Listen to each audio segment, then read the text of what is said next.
कोलकात्यामधील महिला डॉक्टरच्या बलात्कार आणि हत्येप्रकरणी महाराष्ट्रातल्या निवासी डॉक्टरांच्या संघटनेनं बेमुदत संपाची घोषणा केलेली आहे। आज नायर रुग्णालयाच्या बाहेर डॉक्टरांचं आंदोलन सध्या सुरू आहे।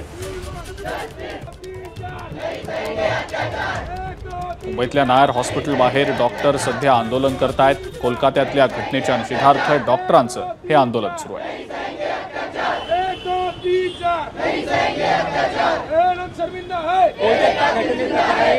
डॉक्टर जे आहेत ते संपावर गेलेले आहेत। आज आपण जर पाहिलं असाल तर नायर रुग्णालयाच्या बाहेर डॉक्टर निषेध व्यक्त करतायत आणि त्या महिलेला न्याय मिळावा अशी मागणी करतायत। आपल्यासोबत काही डॉक्टर आहेत, काय सांगाल नेमकं काय तुम्ही मागणी करताय आणि काय?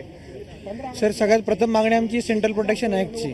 डॉक्टरची चुकी असते तर सगळं लोक लगेच त्याचा आवाज उठवतात, पण डॉक्टरवर जेव्हा अशा गोष्टी होतात आणि तो व्यक्ती जिवंत फिरतोय, आजही त्याच्याकडून पॉलिटिकल सपोर्ट येतो आणि अशा सगळ्या गोष्टी होतात, तेव्हा एक डॉक्टर म्हणून आमच्या सर्वांचं एक आणि सगळ्या जनतेचं हे काम बनतं की ही आवाज वरती उचलली पाहिजे आणि त्या व्यक्तीला आणि त्या ग्रुपला योग्य ती आणि प्रॉपर शिक्षा मिळाली पाहिजे। डॉक्टरकडून परिचारिकाकडून एक साधी चूक झाली तरी सगळ्या हॉस्पिटलमध्ये लोकप्रतिनिधी लोकसेवक येऊन हंगामा करतात आणि आवाज उठवतात आमच्या विरोधात, पण तोच आवाज आम्ही आज त्यांच्या विरोधात उठवतोय की त्यांची ती जबाबदारी आहे की जे कोणी बसलेत लोकप्रतिनिधी संसदमध्ये विधानसभेमध्ये, त्यांची ही जबाबदारी आहे की त्यांनी आमची जबाबदारी घेतली पाहिजे। डॉक्टरांना न्याय मिळाला पाहिजे तर गव्हर्नमेंटने नक्की या गोष्टीवर फोकस करावा की त्या मुलीला न्याय मिळावा। तिचे जे कोणी दोषी आहेत त्यांना स्ट्रिक्ट